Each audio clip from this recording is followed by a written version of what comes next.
اور اللہ رب العزت نے کیا کیا، جب وہ کشتی بن گئی اعلان کیا کہ جو جو نجات چاہتے ہیں وہ اس کشتی میں آ جائیں. اعلان کیا. جن کے مقدر میں اللہ رب العزت نے ایمان لکھا ہوا تھا، نجات لکھی ہوئی تھی، وہ آئے. جو ہنسنے والے تھے، جو مذاق کرنے والے تھے، اللہ کی نعمتوں کی ناشکری کرنے والے تھے، ناقدری کرنے والے تھے، ان کے لیے کیا، اللہ رب العزت نے آسمان کو کہا کہ جتنا پانی ہے گراؤ. زمین سے کہا جتنا پانی ہے اگلو. اب آسمان سے بھی پانی ہے، زمین سے بھی پانی ہے. اللہ کوئی سمندر کو کھینچ کے لانے کا محتاج تھوڑے کہ فرشتے بھیجے گا، سمندر دریا کھودا جائے گا، نہریں کھودی جائیں گی، اور انسان ایسٹیمیشن لگائیں گے کہ روزانہ جو ہے وہ مشینری 100 فٹ کھود رہی ہے لینتھ اور ویڈتھ میں، لہٰذا اس ایسٹیمیشن کے مطابق 6 مہینے تک اس شہر تک جو ہے نا وہ سیلاب کے پہنچنے کے چانسز ہیں. اللہ کی ذات ان چیزوں کی محتاج تھوڑی ہے. رب العزت نے آسمان کو کہا پانی پھینکو، زمین سے کہا پانی اگلو. قرآن مجید یہ کہہ رہا، سورہ ہود پارہ نمبر 12 اٹھا کے دیکھیں، انسان کے رونگٹے کھڑے ہو جاتے. پانی پاؤں سے شروع ہوا، ٹخنے، گھٹنے، پیٹ، کمر، سینہ اور گردن. نبی صلی اللہ علیہ وسلم بلا رہے ہیں. کس کس کو بلا رہے ہیں؟ اپنے بیٹے کو بلا رہے ہیں. اس قوم نے کیا کیا تھا، وہ اتنی ایڈوانس تھی، یعنی سینکڑوں سال پہلے وہ قوم. آج آپ دیکھ لیں کہ اس زمانے کو جس میں ہاں آج ہم بیٹھے ہوئے ہیں، یہ صرف ماڈرن نہیں ہے. 1960 کے بعد کو کہتے ہیں الٹرا ماڈرن، یعنی ہائیلی سائنٹیفک. سائنٹیفک زمانہ بھی نہیں ہے، سائنٹیفک زمانہ ہے 17 سینچری کو کہتے ہیں. جب برٹن اور فرانس کے اندر سائنٹیفک اور انڈسٹریل ریولوشن آیا نا، تو اس کو کہتے تھے سائنس کا زمانہ. اب تو الٹرا ماڈرن زمانہ ہے، اے آئی کا زمانہ ہے، آرٹیفیشل انٹیلیجنس. یعنی جو مشینز ہیں، مشین اور ڈیوائسز ہیں، دے ورکس لائک ہیومنس. اس کو کہتے ہیں اے آئی کا زمانہ. اتنا ایڈوانس ہو چکے. اچھا، اس زمانے میں وہ قوم جو قوم سبا ہے وہ کتنی ایڈوانس تھی کہ انہوں نے اس وقت وہ ڈیمز بنائے تھے. آج ایک ڈیم بنانے کے لیے بلینز آف ڈالر چاہیے ہوتے ہیں. یعنی پاکستان جیسا جو غریب ملک ہے یا انڈر ڈیولپ ملک ہے، 15-20 سال پہلے وہ پلان کر رہا تھا کہ دیامبر بھاشا ڈیم بنائیں گے، تو وہ چند سو بلین ڈالر سے. لیکن جب وہ نہیں بن سکا due to certain reasons, this is not my subject to go in deep in the politics, لیکن جب 10-15 سال کے بعد دوبارہ سے اس کی کوشش کی پاکستانی گورنمنٹ نے، تو وہ ملٹیپل کہیں زیادہ مہنگا ہو چکا تھا. اس کی جو کاسٹ آ رہی تھی. یعنی جدید قومیں اتنی مشکل ان کو اتنا زیادہ مسئلہ پڑتا ہے کہ وہ پانی کو اکٹھا کر سکے. اس قوم نے، قوم سبا نے، جس کا قرآن مجید ذکر کرتا ہے، انہوں نے اس وقت اپنے لیے پانی اسٹور کیا ہوا تھا. ڈیمز بنائے ہوئے تھے. ڈیم یعنی آج کے ملکوں کے کئی سارے ڈیم ملا لیں تو ان کا ایک ڈیم بنتا ہے. اللہ رب العزت نے اسی ڈیم کو ان پر پلٹا اور سیلاب کی شکل ہے. اب پارہ نمبر 22 اٹھا کے دیکھیے، سورہ سبا پڑھ لیں. الحمدللہ رب العالمین والعاقبۃ للمتقین. اما بعد فاعوذ باللہ من الشیطان الرجیم. بسم اللہ الرحمن الرحیم. ما اصابک من حسنۃ فمن اللہ وما اصابک من سیئۃ فمن نفسک وارسلناک للناس رسولا وکفى باللہ شہیدا. وقال اللہ تعالی ظہر الفساد فی البر والبحر بما کسبت ایدی الناس لیذیقہم بعض الذی عملوا لعلہم یرجعون. وقال النبی صلی اللہ علیہ وسلم عجبا لامر المؤمن ان امرہ کلہ خیر ان اصابتہ سراء شکر فکان خیرا لہ وان اصابتہ ضراء صبر فکان خیرا لہ ولیس ذلک لأحد الا للمؤمن او کما قال علیہ الصلاۃ والسلام. صدق اللہ العظیم وصدق رسولہ النبی الکریم ونحن على ذلك لمن الشاہدین والشاکرین والحمد للہ رب العالمین. میرے انتہائی واجب الاحترام، قابل صد احترام بزرگوں، بھائیوں، نوجوان ساتھیوں اور پردہ میں سماعت کرنے والی ماں اور بہنوں، اس وقت ہمارے ملک پاکستان، وطن عزیز کی جو صورتحال ہے وہ آپ احباب کے سامنے ہے. جس طرح سے ہمارے خیبر پختونخوا کے کچھ علاقے صوابی اور بنیر قدرتی آفات کی زد میں ہیں، اسی طرح سے کراچی کے اندر جو اربن فلڈنگ ہے یا دیگر علاقوں میں کے اندر جس طرح سے ہمارے بھائی بہن جس تکلیف میں ہیں، جو حالات سننے کو مل رہے ہیں، دیکھنے کو مل رہے ہیں، دل انتہائی تکلیف اور دکھ سے بھرپور ہے۔ الفاظ نہیں ہیں کہ انسان اپنا ما فی الضمیر ظاہر کر سکے۔ ظاہر ہے ہمارے جیسے گھر، ہمارے جیسے لوگ، جیسے ہمارے بیوی بچے، اہل خانہ، عزیز رشتہ دار، ویسے وہ ہمارے گھر، ان کے گھر، ایک طرح کا درد، ایک طرح کی تکلیف، اور جس غم اور کیفیت کے عالم میں وہ لوگ ہیں، شیروں جیسے جوان، شیر دل ہمارے بھائی، لیکن اپنوں کے جانے کا غم، زندگی بھر کی کمائی پانی کی نظر ہونے کی تکلیف، اور پھر اپنے پیارے جن کو انسان کبھی کھونا نہیں چاہتا، ان کے چلے جانے کی تکلیف اور دکھ، کوئی ایک غم، کوئی ایک دکھ، کوئی ایک تکلیف، مال، جان، بزنس، سارا کچھ، زندگی بھر کی کمائی، جانور، ہر چیز، کچھ بھی نہ بچی، لاشیں ڈھونڈتے ہیں، لاشیں نہیں ملتی، اعضاء ملتے ہیں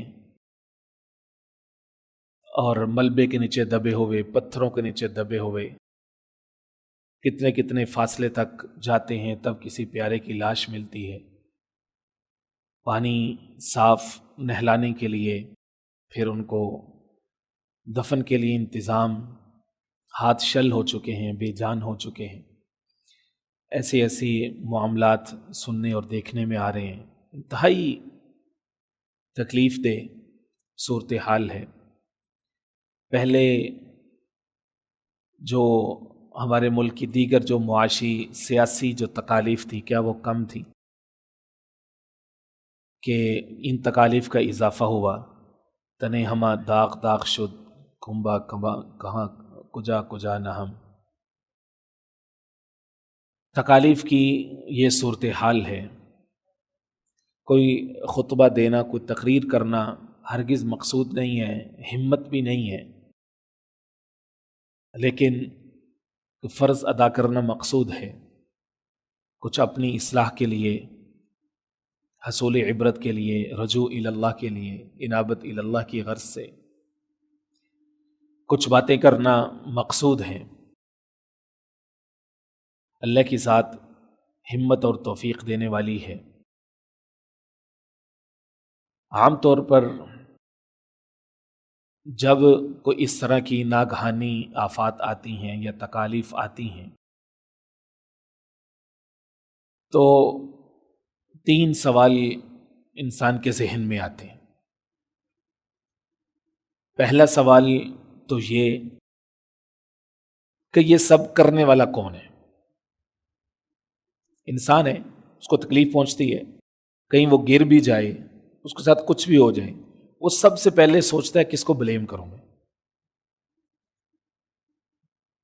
تو اس کے ذہن میں سب سے پہلے آتا ہے کون؟ سب سے پہلا سوال ہی یہی پیدا ہوتا ہے، کرنے والا کون؟ دوسرا سوال یہ کہ کیوں؟ انسان کی فطرت ہے، یہ کیوں کا کوشچن اس کے اندر آتا ہے۔ میرے ساتھ ہی کیوں؟ ہمارے ساتھ کیوں؟ کیوں ہوا؟ کیا وجہ بنی؟ تیسرا سوال یہ ہے کہ اب آگے کیا کرنا ہے، ریمیڈیز کیا ہیں، ہماری ذمہ داریاں کیا ہیں، ہماری انفرادی بطور قوم، بطور ہم وطن، بطور ہم مذہب، ایک بھائی ہونے کی حیثیت سے، بہن ہونے کی حیثیت سے ہماری ذمہ داریاں کیا ہیں۔ یہ 3 باتوں کے اوپر اپنا کچا پکا سبق آپ احباب کے سامنے رکھنا مقصود ہے۔ جو سب سے پہلی بات کہ یہ کرنے والا کون ہے، تو ایک مسلمان ہونے کے ناطے ایک مسلمان ہونے کی حیثیت سے ہمارے ہاں کوئی دوسری رائے یا کوئی دوسرا جواب تو ہے ہی نہیں، ہو ہی نہیں سکتا، ہو بھی نہیں سکتا۔ ہمارا یہ عقیدہ ہے کہ کائنات میں جو کچھ بھی ہوتا ہے، ہوا ہے، ہو رہا ہے، آئندہ ہوگا، وہ سب کچھ کرنے والی ذات ایک اللہ کی ہے، اس کی مرضی سے ہوتا ہے، وہی کرنے والا ہے، اور کائنات کے اوپر قبضہ اور قدرت صرف اسی ایک ذات کی ہے۔ اللہم لک الحمد کلو ولک الملک کلو ولک الخلق کلو ولک الشکر کلو والیک یرجع الامر کلو۔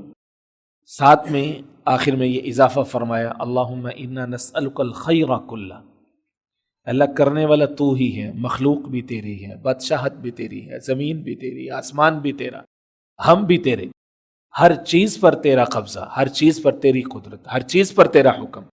لیکن ساتھ میں آقا مدنی کریم علیہ الصلوۃ والسلام نے یہ سکھایا کہ اس کے ساتھ یہ بھی پڑھو، اللہم انا نسألک الخیر کلہ، اللہ ہم تجھ سے خیر مانگتے ہیں، ونعوذ بک من الشر کلہ، اور شر سے ہم تیری پناہ چاہتے ہیں۔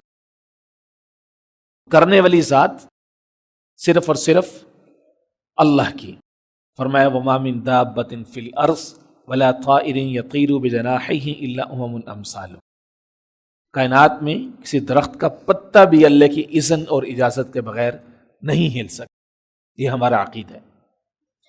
اور یہ جو بارشیں ہیں، طوفان ہیں، بادلوں کا چلنا ہے، قرآن مجید کی تو ملٹیپل آیات اس کے اوپر ہے، متعدد آیات اسی مضمون کے اوپر ہے۔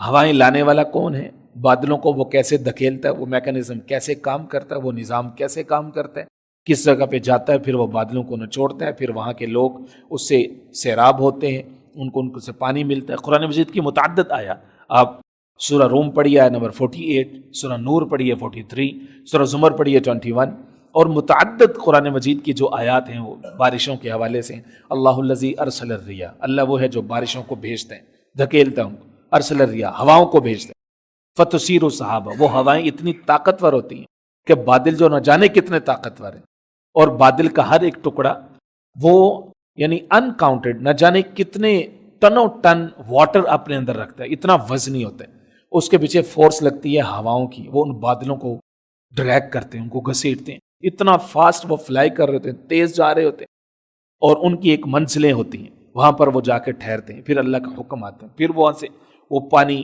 قطرہ گرنا شروع ہوتا ہے، اور پھر وہ بادل جب خالی ہوتے ہیں پھر ان کی ٹریولنگ دوسری جگہ پہ ہوتی ہے فاسٹر، پھر جہاں پر وہ زمین سے دوبارہ سے پانی اٹھاتے ہیں، سمندروں سے سیراب ہوتے ہیں، دریاؤں سے سیراب ہوتے ہیں، جس کو انگلش میں کہتے ہیں ایواپوریشن کا جو عمل ہوتا ہے، پھر وہ دوبارہ سے اٹھتے ہیں، فلائی کرتے ہیں۔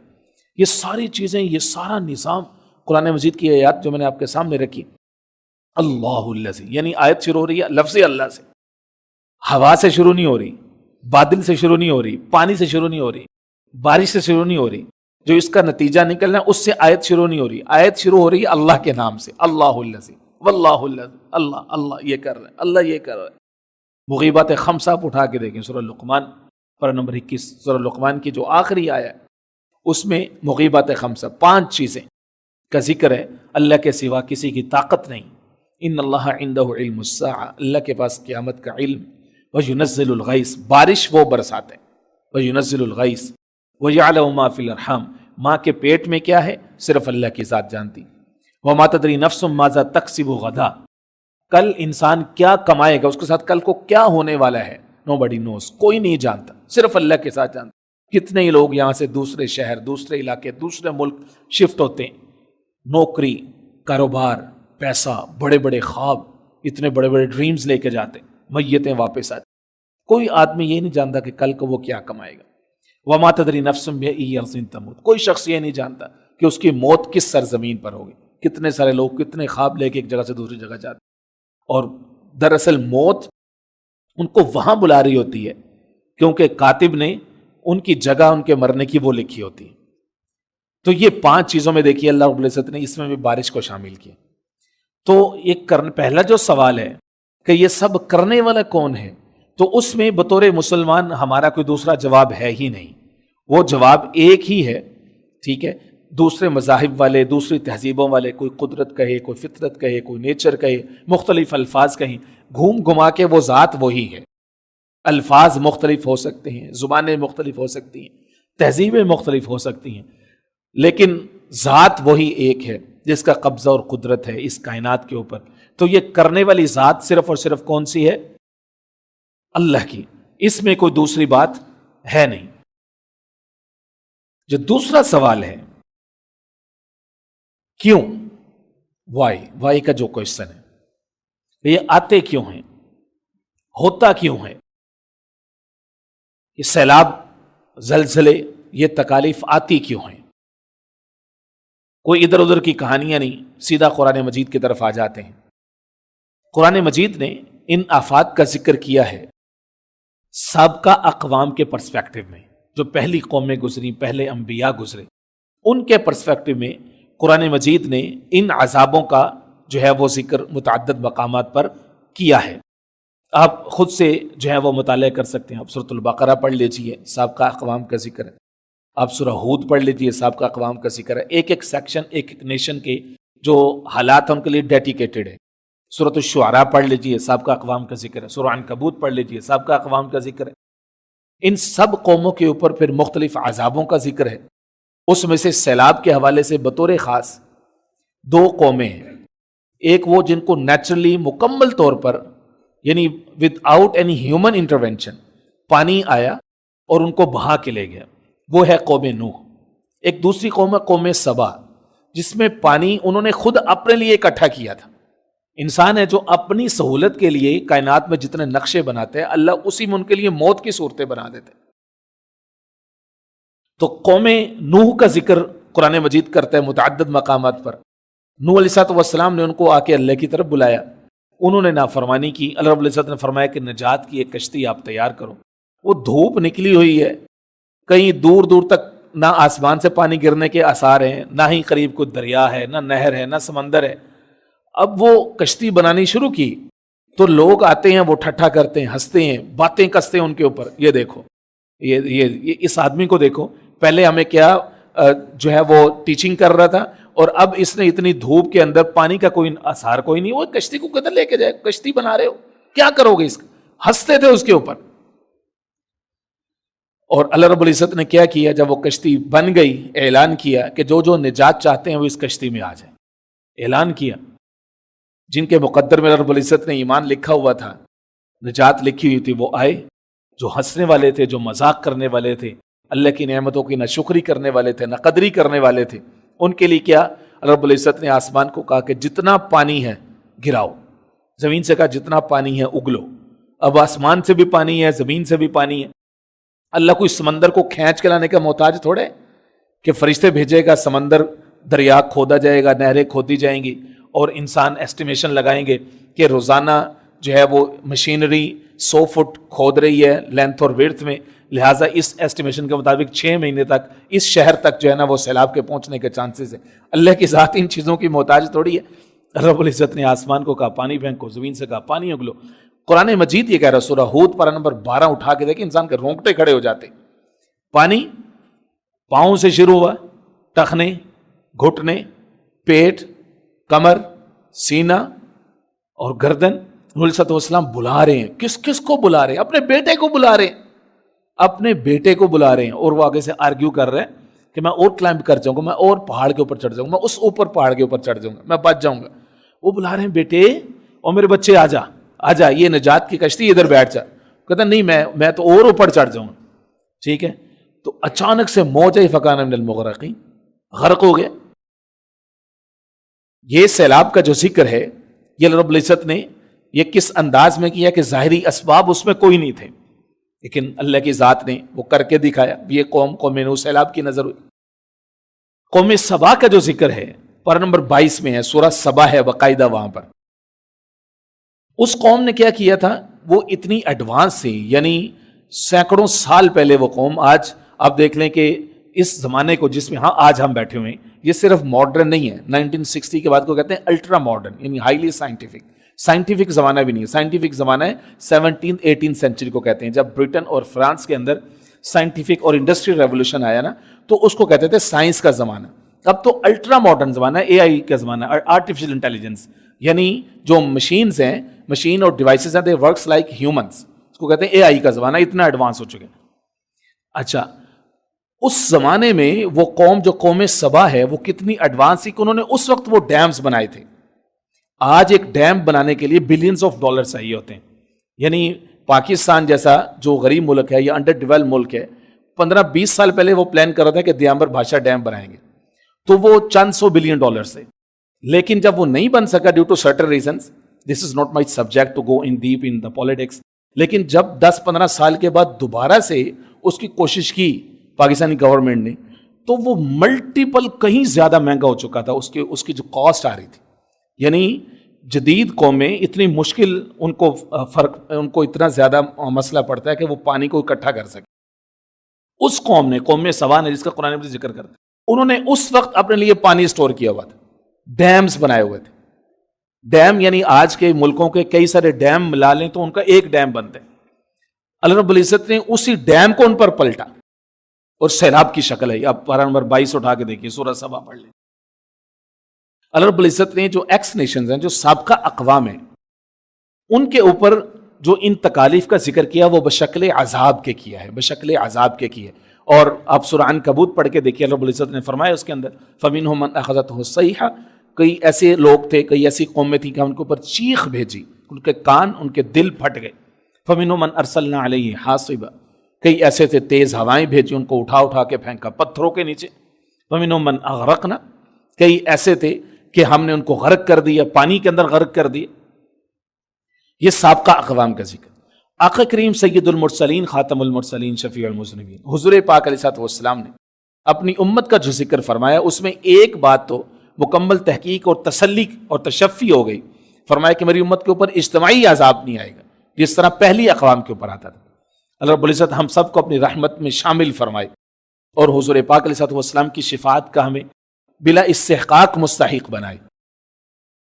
تو یہ تو تسلی ہوگی کہ اجتماعی عذاب نہیں آئے گا، لیکن فرمایا کہ قیامت کی جو علامات ہیں اس کے تحت کچھ حصوں میں ضرور عذاب آئے گا، تکالیف آئیں گی۔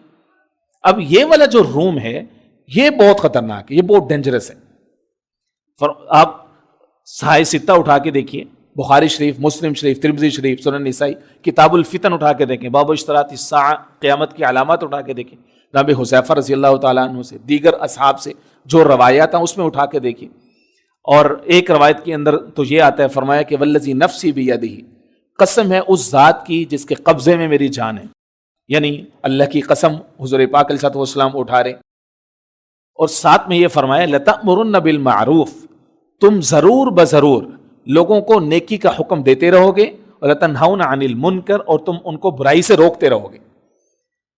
اب یہ ایک پیرامیٹر سیٹ کر دیا، امر بالمعروف، نہیں عن المنکر، یعنی ایک صالح معاشرے کے قیام کی کوشش کرنا کہ ہم میں سے ہر شخص اپنے ایریا آف انفلوئنس میں، میری فیملی، عزیز رشتہ دار، دوست احباب، محلہ، کام کاروبار، office, colleagues, factory, so and so forth, ہر ایک آدمی یہ کوشش کرے کہ وہ خیر کو پھیلانے کا سبب بنے، دوسروں کو خیر کا درس دینے کا سبب بنے، اور کہیں پہ کوئی برائی ہوتے دیکھتا ہے تو اس کو اپنی حیثیت کے مطابق اس کو روکنے کا سبب بنے۔ فرمایا کہ امر بالمعروف اور نہیں عن المنکر تم کرتے رہو گے، اور تم ظالم کا ہاتھ روکتے رہو گے۔ یہی نہیں کہ ظالم کے ساتھ کھڑے ہو جاؤ گے، ظالم کے ہاتھ میں ہاتھ دو گے۔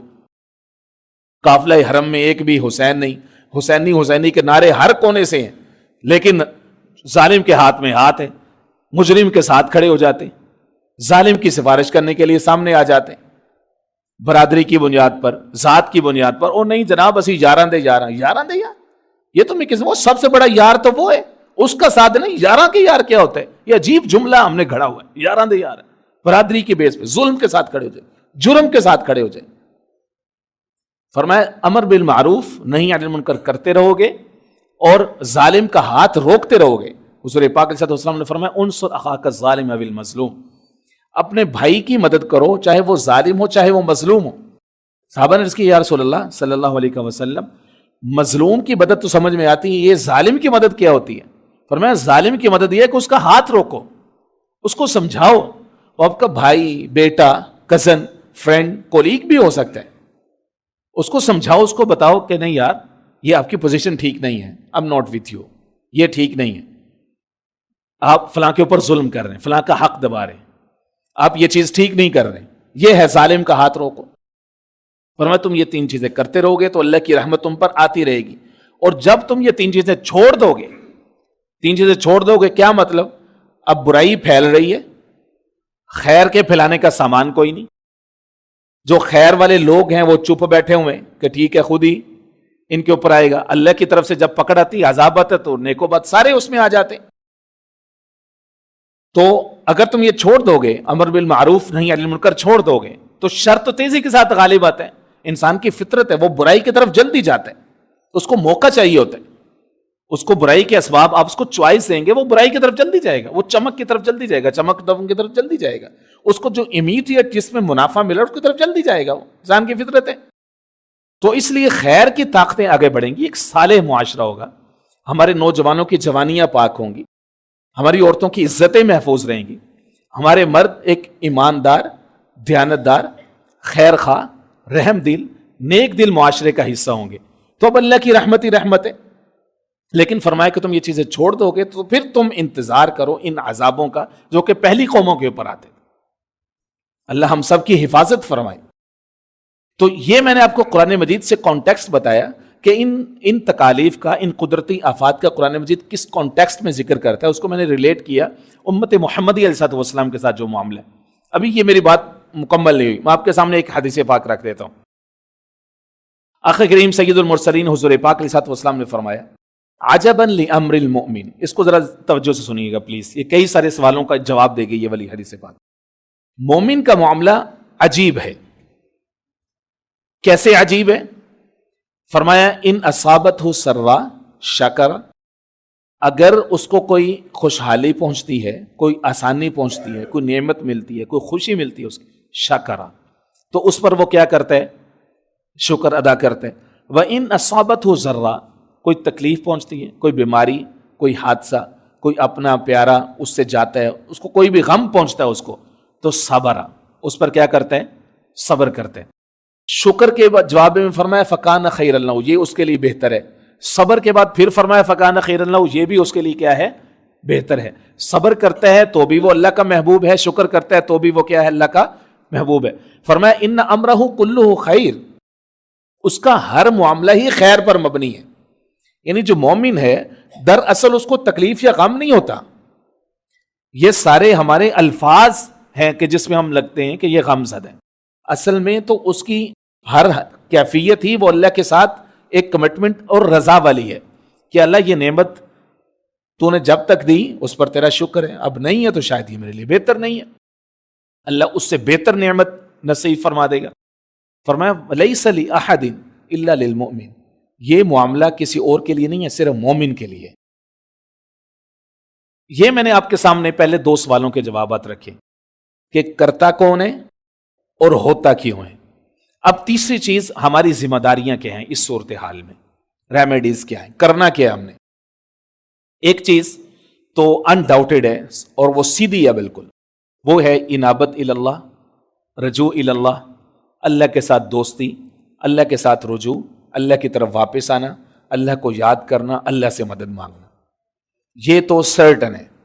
یعنی سب قوموں کی مثالیں ایک ایک کی اگر میں قرآن مجید سے اٹھاؤں تو بات لمبی ہو جائے گی، لیکن قرآن مجید اس کو سم اپ ایسے ہی کرتا ہے کہ یہ تکالیف تمہارے اوپر اس طرح آ رہی ہیں، اس لیے آ رہی ہیں لعلہم یرجعون، تاکہ یہ لوگ رجوع کریں، تاکہ یہ اللہ کی طرف واپس آ جائیں۔ سورہ اعراف آپ پڑھ لیجیے، افامن اہل القری ان یاتیہم باسنا بیاتا وہم نائمون، کیا یہ بستیوں کے رہنے والے، ملکوں اور شہروں کے رہنے والے لوگ کیا یہ بے خوف ہو گئے ان یاتیہم باسنا بیاتا، کہ یہ سوئے ہوں گے اور ہم ان کے اوپر اپنی تکلیف بھیجیں گے، وہم نائمون، یہ سوئے رہیں گے، یہ کب تک یہ بے خوف رہیں گے؟ افامن اہل القری ان یاتیہم باسنا ضحی، کیا یہ بستیوں کے رہنے والے، شہروں کو آباد کرنے والے لوگ بے خوف ہو گئے کہ ہمارا ان کے اوپر عذاب ہے ضحیٰ، دن کے روشنی میں، اجالے میں، یا اپنے کام کاروبار میں لگے ہوں، وہ ہم یلعبون، یا کھیل کود میں مصروف ہوں، ان کے اوپر ہماری پکڑ آ جائے۔ تو اللہ کی ذات متوجہ کرنا چاہتی ہے کہ انسان جو ہے وہ میری طرف آ جائے، کوئی بھی تکلیف ہے، وہ اللہ انابت اللہ، رجوع اللہ اور توبہ کا موقع دیتے ہیں. وَتُوبُوا إِلَى اللَّهِ جَمِيعًا أَيُّهَا الْمُؤْمِنُونَ لَعَلَّكُمْ تُفْلِحُونَ. دوسرا ہے پریکٹیکل سٹیپس، جو کہ اسباب کے درجے میں جو ہماری ذمہ داری ہے، اور یہ اٹموسٹ ہے، یہ ڈیسپریٹ ہے اس وقت. وہ یہ ہے کہ ہم دامے درمے قدمے سخنے ہر اعتبار سے جو بھی ہمارے پاس اسباب بن پڑتے ہیں وہ ہم ان بہن بھائیوں تک پہنچائیں جو اس وقت تکلیف اور غم کی کیفیت میں ہیں. کل تک وہ خوشحال تھے، وہ گھروں کے مالک تھے، وہ زمینوں کے مالک تھے، وہ اپنے مال مویشیوں کے مالک تھے، وہ دنیا بھر کے تعیش اور ہر چیز کے مالک تھے. لیکن اللہ کی طرف سے ان کے اوپر آزمائش آئی، اللہ کی طرف سے ان کے اوپر تکلیف آئی. نہ صرف یہ مال، یہ بزنس، یہ 3 منزلہ سٹوریز بلڈنگ، یہ سب کا جانا کی تکلیف تو الگ تھی، لیکن اپنے پیاروں کا چلے جانے کا جو غم ہے. ہاتھ شل ہو چکے ہیں، کس کو دفنائیں، کہاں سے میت کس کی تلاش کریں، کسی کا کوئی عزم ملے، کسی کا پتھروں کے نیچے ہے، کسی ملبے کے نیچے ہے، کیسے تلاش کریں، کتنے دن ہو گئے. شیر دل جوان، چوڑے سینوں والے جوان بے بس ہو کے بیٹھے ہیں، تھک چکے ہیں کہ کیا کریں. تو یہ کوئی تیسرا چوتھا ملک تو نہیں ہے کہ ہم نے اڑ کے وہاں پر جانا ہے، وہاں کا ویزا چاہیے. Just matter of few hours, یعنی 8-10 گھنٹے کی ہماری ڈرائیو ہے. میں کہتا ہوں کہ ہم میں سے ہر ایک کو وہ تکلیف محسوس کرنی چاہیے کہ ہم محلوں کی سطح پہ کمیٹیاں بنائیں، علاقوں کی سطح پر کمیٹیاں بنائیں. اللہ جزائے خیر دے جتنے بھی لوگ تنظیمی سطح پر یہ کام کر رہے ہیں. ہمارے یہاں یہ باہر الخدمت والے آئے ہیں، آپ حضرات سے درخواست ہے کہ ان کے ذریعے سے بھی آپ تعاون بھجوا سکتے ہیں. دیگر جو بھی آپ کے معتمد جو بھی لوگ ہیں، انڈیویجول کوئی کام کر رہے ہیں، کوئی ایز اے کلیکٹیو ممبرز جو کام کر رہے ہیں، آپ احباب ان کے ذریعے سے اپنی امانتیں ان بھائیوں تک پہنچائیں. مطلب ہم نے کوئی، ہمارے پاس جبرائیل نے آ کے تو یہ نہیں بتایا کہ 100 سال تک تمہارے سے کوئی چیز نہیں چھینی جائے گی. کچھ بھی کسی کے ساتھ ہو سکتا ہے بھائی. ہم ان تکالیف کو محسوس کریں اور یہ مت سوچیں کہ ہم تو بہت نیک اور تقوی اور پاک لوگ ہیں اور وہ سارے توبہ توبہ توبہ استغفار، خاکم بدہن، میرے منہ میں خاک میں کہ وہ جملے بولوں. بھائی ایک آزمائش کی شکل ان کے اوپر ہے، ایک آزمائش کی شکل ہمارے اوپر ہے کہ ہم کس طرح سے ان کو ریچ آؤٹ کرتے ہیں. کہ خیمے تک کے لیے جو ہے وہ اسباب نہیں ہیں، تو ہم کس طرح سے ہم اپنے بچوں کو اپنی گود میں بٹھاتے ہیں، ان کو کھانا کھلاتے ہیں، ہم ان کے ساتھ سکون محسوس کرتے ہیں، ہم آؤٹنگ میں نکلتے ہیں. اور کہاں وہ ہمارے بہن بھائی، وہ کس تکلیف میں ہیں.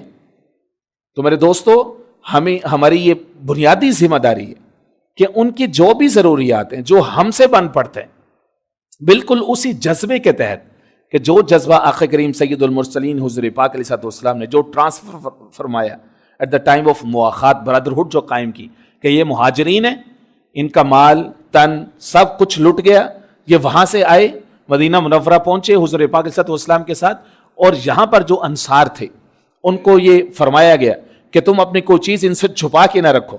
انہوں نے اپنا بھائی بنایا، اپنے گھر کا حصہ دار بنایا، مال مویشی بھی ان پر تقسیم کیے، اپنی جائیدادیں ان پر تقسیم کی، اپنے باغات ان پر تقسیم کی.